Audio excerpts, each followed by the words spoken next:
and mainly in Nigeria also. So in our last video, that's module 1, the video for module 1, we addressed how we looked at the introduction to journalism, where we define journalism as a whole. We look at the types of journalism that we have. We look at the core principles of journalism, and also looked at the definition of a journalist, who a journalist is, and the like. So we've been able to address to do justice to the introduction of journalism. So now this is module 2, and we have historical developments of journalism to also justify for this module. So for the contents of the module, we have the history of journalism, we have the technological developments. As under that, we'll be looking at the history of journalism, the technological developments, the American dominance, the political economic developments, the period of missionary journalism, and the period of alien dominated, the modern Nigerian press, and the press in civil war and military Nigeria. We're also looking at the press in the Second Republic, and also the press in post-republic era. So that's after independence and all. So this module is mainly to trace the historical developments, the history of journalism in Nigeria as a whole. So now, the introduction, we have in this module, we'll be tracing the evolution of journalism by examining the technologies that shaped its practice, as well as the political and economic forces that guided its growth in different societies. While module 1 addressed the meaning, the types, and also discussed the core principle and contemporary roles of journalism, here in this module we will turn our attention to the past. We'll be looking at the past to understand how news gathering, news production, and news dissemination have transformed over time. So we begin with the earliest forms of recorded news, from town criers and the likes, handwritten newsletter, to the invention of the printing press, and explore how each technological breakthrough expanded the reach and speed of information. So we'll be looking at that. In this module, mainly we'll be addressing the history of journalism in Nigeria, the growth, how journalism developed over the years. And so we have the history of journalism to be that in the earliest known journalistic product was a news sheet circulated in an ancient Rome called the Acta Diurna, which is said to date from before 59 BCE. It recorded daily events such as public speeches and was displayed daily in prominent places. So this is to tell us to trace back how journalism started from. So during China's Tang Dynasty, a court circular known as a Bao or report was distributed to government officials, appearing in various forms until the end of Qing Dynasty in 1911. As to show you the growth. Now, regularly published newspaper first appeared around 1609 in German cities and Antwerp. So the first English newspaper, Weekly News, was launched in 1622, and one of the earliest newspapers, the Daily Courant, began in 1702.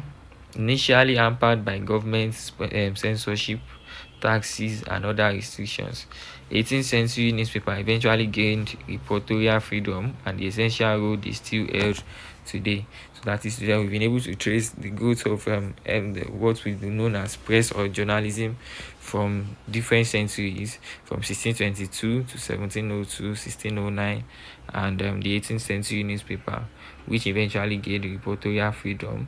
So over the years, so we have the technological developments now. So when we are talking about technology, it refers not to the tools themselves, but to the way these tools are applied. So when we talk about modern technology or the latest technology, we are really talking about the processes and methods that surround new inventions, not just the hardware. This distinction is important to keep in mind while reading Robert Desmond's 1978 History of Journalism, that is from page 1 to 12. According to Robert Desmond, he describes how the Romans produced the first daily newspaper, the Acta Diurna.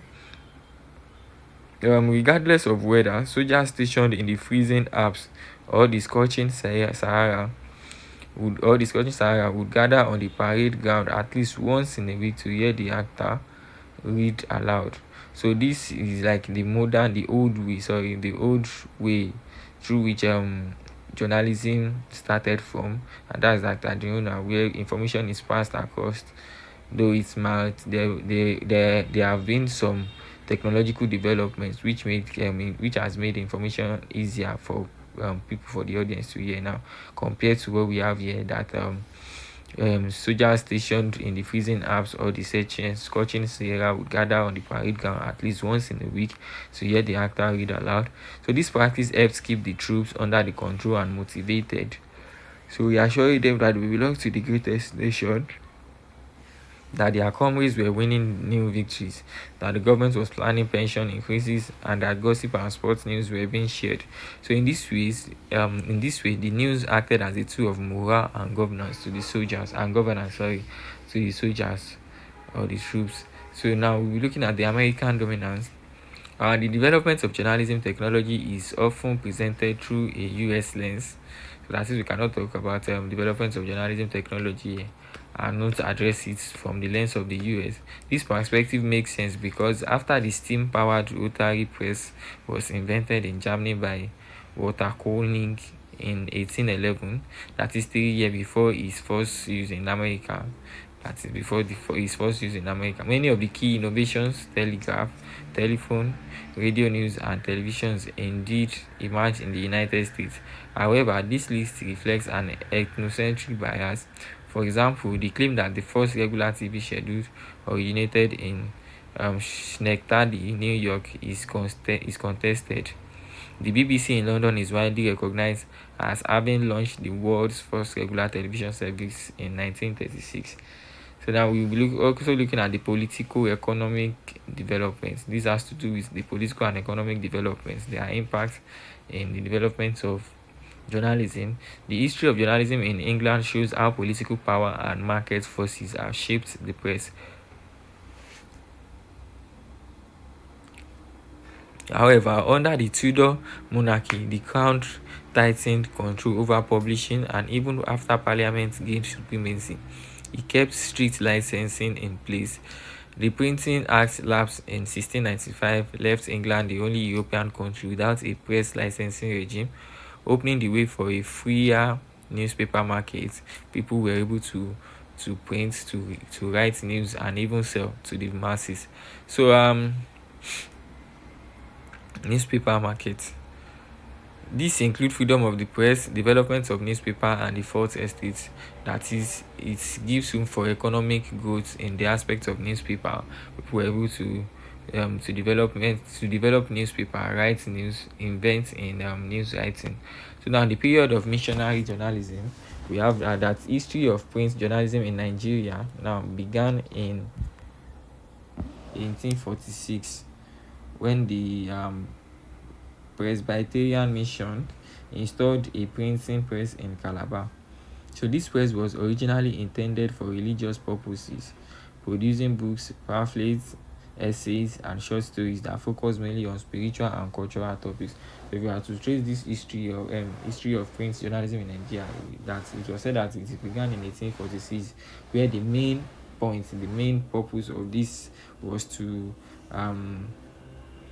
was mainly for religious purposes, that is, producing books for the people, pamphlets and essays, short stories, and the likes for the believers that focus mainly on spiritual and cultural topics. Although this early initiative was short-lived and is often omitted from later accounts of Nigerian print media, other missionaries and religious entrepreneurs soon followed the Calabar example. For instance, in 1854, Reverend Henry Townsend, a missionary journalist, set up a press in Abeokuta, and 5 years later, in 1859, he founded the newspaper titled called Ìwé Ìròyìn fún àwọn ará Ẹ̀gbá àti Yorùbá, which implies that newspaper in Yoruba for the Ẹ̀gbá and Yoruba people, which means that initially published fortnightly in Yoruba, the paper became bilingual in 1860, that is a year after, with the addition of an English version. So it started as a Yoruba version before it later developed to the English version in 1860. So the period, we also have the period of the alien dominated. So as when we are looking about the development of journalism in Nigeria, so during the period of alien dominated press, non-Nigerians enjoy the freedom to publish newspaper for Nigerian readers. So that is, it involves the outsiders, the foreigners, the non-Nigerians. They were the one that enjoy freedom, this only freedom to publish newspaper for Nigerian readers. So the first recorded example of this era began on June 6, 1863, when Robert Campbell launched the Anglo-African newspaper. This weekly paper had a modest circulation of 30 to 50 copies and was sold for 3 pence. Campbell's primary aim was to tap into the growing interest in Western education and enlightenment in Lagos by providing cheap, accessible material that would educate, inform, and entertain its readers. So the Anglo-African was Nigeria's second newspaper after Thousands Iwe. So, and it devoted its front page to advertisements, notices, and announcements, while also covering local and overseas news and offering editorial commentary on the issues of the day. Its news coverage and editorial depth surpassed that of Iwe, but the paper folded on December 30, 1865 due to financial difficulties. We are looking about the growth, the development of journalism in Nigeria. So we have Iwe to be the first newspaper by Townsend, and Anglo-African newspapers by Campbell as the second one, but which was later folded in 1965 due to financial issues or financial difficulties. So now we have the early 20th century, the period of the indigenous press. So the early 20th century witnessed a huge surge in African agency as educated elites began to establish their own newspaper, that is the educated ones, to counter colonial propaganda and advocate for political reform. We have the Daily Lagos News in 1925. It was established in 1925, which was often cited as one of the first truly indigenous papers, but it was the launch of the West African Pilot 1937 by Nnamdi Azikiwe that marked a turning point. Azikiwe, a staunch nationalist, used his newspaper to mobilize public opinion against colonial rule, championing issues such as self-government, economic independence, and social justice. Around the same time, Obafemi Awolowo founded the Nigerian Tribune in 1949, which became a mouthpiece for the action group and promoted Yoruba cultural identity alongside with some nationalist ideas. So now we have the modern press, modern Nigerian press. The history of the modern Nigerian press covers the period of independence in 1960 and the years that followed. At independence, the press was nationalistic, but it soon became regionalistic, focusing on advancing regional autonomy, preserving independence, and most prominently promoting sectional, tribal, and selfish interests of those in power. This contradictory and provocative role gave the independent press limited success. After October 1, 1960, the press shifted from its anti-colonial militant nationalism to a tool for internal political control, power maintenance, and government propaganda. So we'll also be looking at the press in civil war and military Nigeria. So during the 1967 to 1970 civil war, the press became highly propagandistic, partisan, and subjective, damaging national unity and human dignity. Biafran media, notably Radio Biafra, labeled General Yakubu Gowon as Boy Yakubu Wagon, while Federal Radio referred to Lieutenant Colonel Odumegu Ojukwu as a rebel leader. In 1968, Ojukwu hired the Geneva-based PR firm Marquez to boost Biafran propaganda, inflating casualty figures, e.g. 30,000 Igbos killed. That is, they try to give false information to the public.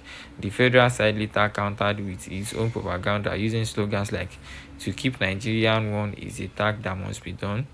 Under military rule, the press adopted a laudatory, loyalistic stance, praising military leaders, promoting personalities, and seeking gratification, while ignoring corruption, social ills, and rights abuses.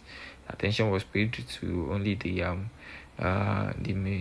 civil war during this era, while ignoring the corruption that was ongoing, social ills, and rights abuses. So we also look at the press in the Second Republic. When we are talking about the Second Republic, it refers to the return of civilian rule in 1979, which brought a presidential system. But the press remained deeply partisan and regionalistic, echoing the First Republic's flaws. The public flaws. Journalists became sycophants, serving the highest bidder and abandoning professional ethics such as independence and the likes that we've mentioned in Mode 1 earlier, and objectivity. Media outlets aligned with parties like NPN, NPP, GNPP, and PRP, prioritizing loyalty over public service. A few ethically conscious journalists faced harassment, while the press overall contributed to economic, social, moral, and political decline through bias and slanting. So the post-Republic press, we have the Buhari Idi regime between 1984 to 1985 was the most hazardous for journalism, with decrees like number 4 and number 2 imposing severe censorship. Newspaper routes uniformly and radio TV broadcasts were synchronized under tight control.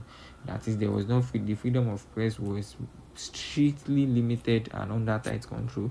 Journalists endured harassment, stage trials, imprisonment, and closure of outlets. Yeah, this period sparked a revitalization of profession. The subsequent Babangida administration, that was between 1985 to 1993, initially promised libertarian press freedom, repealing some draconian decrees and releasing detained journalists.